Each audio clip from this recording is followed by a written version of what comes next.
Allah berfirman di dalam hadis qudsi, bukan di ayat, tapi hadisnya sahih. Wasaumu li wa ana azizi bihi. Puasa itu untukku dan akulah yang akan mengganti pahalanya langsung. Yang menarik, kenapa puasa disebut dengan kata li, Pak, untukku? Sholat enggak, haji umrah enggak, Pak. Tapi kalau puasa, li, Pak. Ternyata kita mendapati keistimewaan puasa, Pak. Kalau puasa itu kalau bukan karena Allah itu kita enggak akan mungkin puasa, Pak. Kalau sholat bisa jadi karena dilihat orang. Kalau umrah bisa jadi karena pujian orang, Pak. Tapi kalau puasa itu khusus hanya untuk Allah, Pak. Kalau kita puasa, kita punya 1000 tempat, Pak, tersembunyi untuk membatalkan puasa kita. Tapi kenapa kita tidak pernah memanfaatkan 1000 tempat tersembunyi untuk membatalkan puasa kita? Karena kita tahu kalau kita membatalkan, kelar puasa kita. Walaupun seluruh dunia tidak tahu. Tadi kita puasa ketika wudhu, Pak. Berkumur-kumur kan kita. Ketika kita berkumur-kumur, bisa nggak sekaligus itu minum 3 teguk, 4 teguk? Bisa, cegluk gitu. Setelah itu diusap, Masya Allah panas banget ya hari ini. Sok paling puasa gitu. Bisa, Pak. Tapi kenapa kita ketika air di kumur ini kita nggak mau neguk, Pak? Walaupun jaraknya tinggal 1 inci dengan tenggorokan kita. Karena kita tahu kalau kita teguk ini, walaupun satu masjid ini, satu mushola ini tidak ada yang tahu, Allah itu tahu. Dan kita tidak mau itu. Itulah istimewanya puasa, Pak. Kemudian Allah melanjutkan, wa ana azizi bihi, aku yang menggantinya langsung, Pak.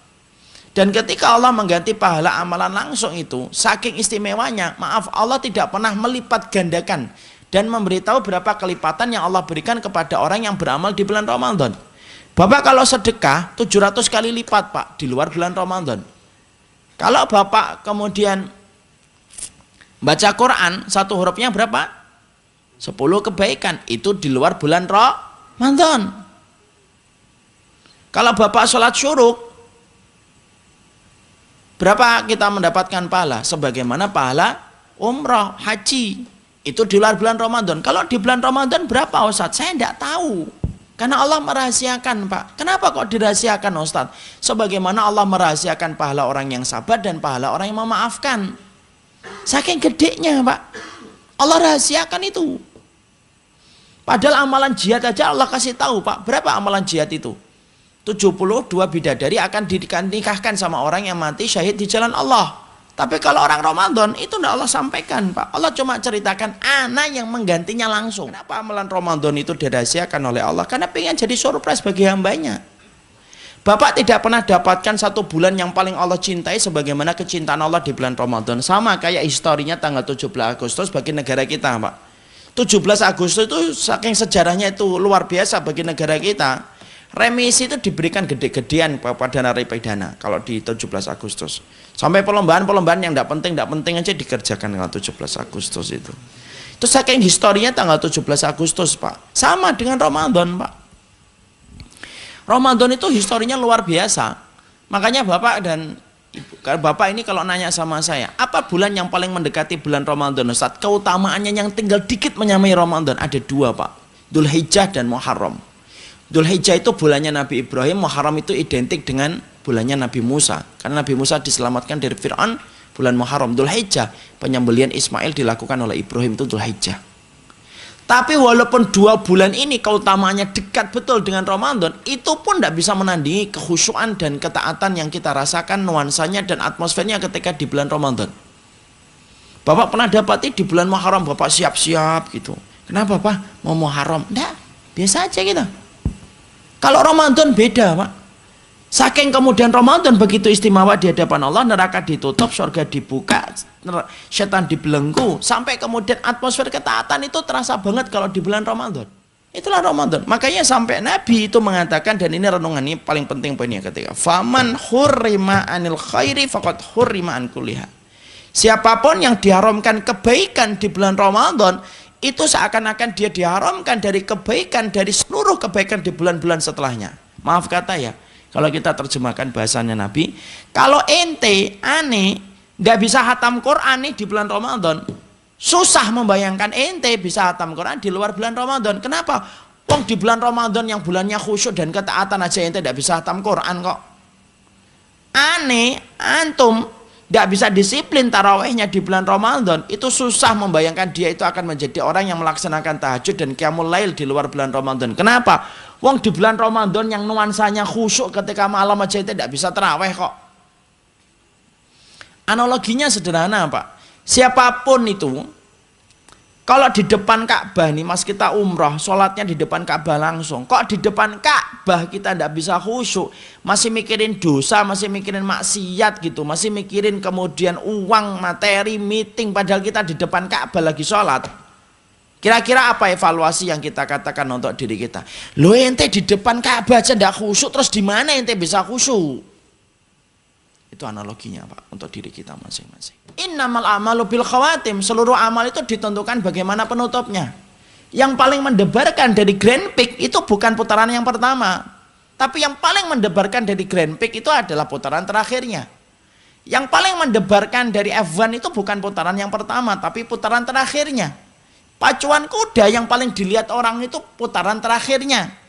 Ramadan pun sama Pak, seluruh amal kita itu ditentukan bagaimana penutupnya. Bapak sholat maghrib, rakaat yang pertama khusyuk, rakaat yang kedua khusyuk, rakaat yang ketiga kentut, selesai ya Pak. Ulangi lagi. Tidak bisa kita beralasan, ya Allah yang dua tadi khusyuk ya Allah. Tidak apa-apa satunya, tidak apa-apa ini saya. Tidak bisa Pak. Amal Ramadan itu sama. Amal Ramadan hari ini kita 10 hari yang terakhir ya Pak. Mari kita maksimalkan.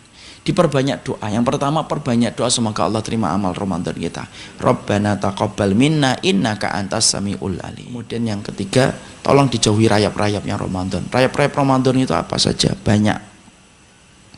Ujub, Mak. Nah, itu juga termasuk yang bisa menghilangkan amalan kita. Ujub itu apa? Merasa bangga dengan banyaknya amal yang kita lakukan. Allah paling tidak suka, Pak. Kenapa ada siapa itu? Adam, ada iblis. Sama-sama melakukan satu kesalahan, Pak. Iblis menolak sujud kepada Adam. Adam memakan buah yang diharamkan oleh Allah. Uniknya, Allah bimbing kembali Adam sampai masuk surga kembali. Tapi iblis, Allah biarkan menjadi makhluk yang leknak. Kata Sufyan bin Uyainah rahimahullah ta'ala. Karena iblis itu habis melakukan kesalahan, dia ujub. Merasa lebih baik dari orang. Penyakitnya orang kalau sudah beramal itu apa? Ujub. Orang-orang awam nih, orang-orang bodoh semua, gitu Pak. Orang-orang yang tidak pernah beribadah, itu omongannya. Itu ujub. Makanya jangan ujub. Kalau kita sudah hatam 40 kali, alhamdulillah, tidak usah ujub. Kemudian jangan riak. Riak itu apa? Memperlihatkan amal untuk mendapatkan pujian manusia. Sudah Pak, kalau kita sudah beramal, tutup amal kebaikan kita sebagaimana kita menutup amal keburukan kita. Uktumu hasanataka asyaddu min sayyiatika. Tidak usah dipasang di posting @juz 28, tidak usah gitu.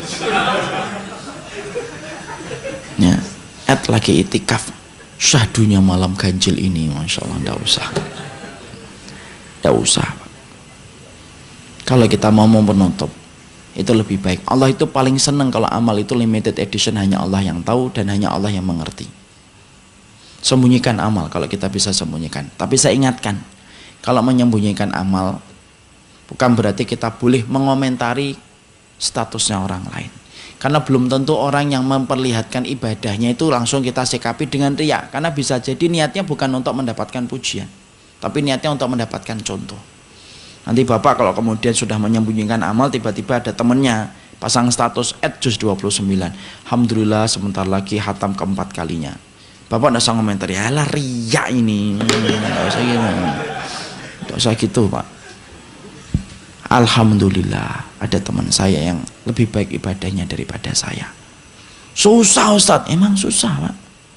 Lebih baik, saya kan sudah mengatakan berkali-kali, salah memaklumi itu lebih baik daripada salah memvonis. Dan di antara perkara vonis yang sering dilakukan orang hari ini itu apa? Memvonis niatnya orang. Nggak Ustadz, apalagi Ustadz banyak sekali yang kadang-kadang tidak sadar posisinya itu. Ngomentari ini panitia kajian ini tuh tidak ikhlas lah. Kayak Ustadz tahu aja panitia orang itu hatinya apa. Nggak boleh kita ngomentari Nabi. Pernah nggak Nabi ngomentari hatinya orang lain? Tidak pernah Pak. Sebutin satu hadis Nabi pernah mengomentari sahabat yang tidak ikhlas, tidak ada. Kalau ada Bapak cari, sampaikan ke saya umrohkan Bapak insya Allah. Nabi tidak pernah komentar hatinya orang dalam keikhlasan. Kita bawa makna yang baik. Kita nanti lihat ada orang yang pasang kemudian foto gitu ya di depan Ka'bah. Tidak usah dikomentari Pak. Masya Allah, alhamdulillah dia bisa umrah di depan Ka'bah. Karena bisa jadi dia ketika pasang status kayak gitu, bisa jadi dia pasang status kayak gitu karena pengen ngasih tahu kakaknya yang suka plesir ke Eropa tapi tidak pernah menikmati perjalanan umrohnya. Nah, kita kan tidak ngerti. Makanya kalau kita tutup Pak, amal kita Pak. Amal yang ditutup itu apa aja Ustaz? Apa saja itikaf Bapak kalau bisa ditutupin. Nggak usah ceritakan berapa kali kita hantam, cukup kita aja yang tahu. Ya, jadi kemudian kita tidak usah menceritakan. Jadi kalau kan ini hatam berapa kali? Alhamdulillah. Padahal yang ditanya belum hatam juga. Jadi kemudian tutupin itu. Tapi saya ingatkan tidak setiap amal bisa ditutupi. Ada amal-amal yang memang harus kelihatan. Contohnya apa? Sholat berjamaah ya harus kelihatan. Kok tadi nggak sholat berjamaah? Saya berjamaah di tempat yang antum tidak pernah melihat saya. Ya tidak bisa berjamaah ya kelihatan. Andan harus kelihatan. Mana yang andan? Biarkan dia dengan amalnya Ustaz. Ya bisa lah kelihatan. Amal yang bisa terlihat. Ya, tutupin amal yang bisa kita tutupin. Semoga Allah menerima seluruh amal ibadah kita.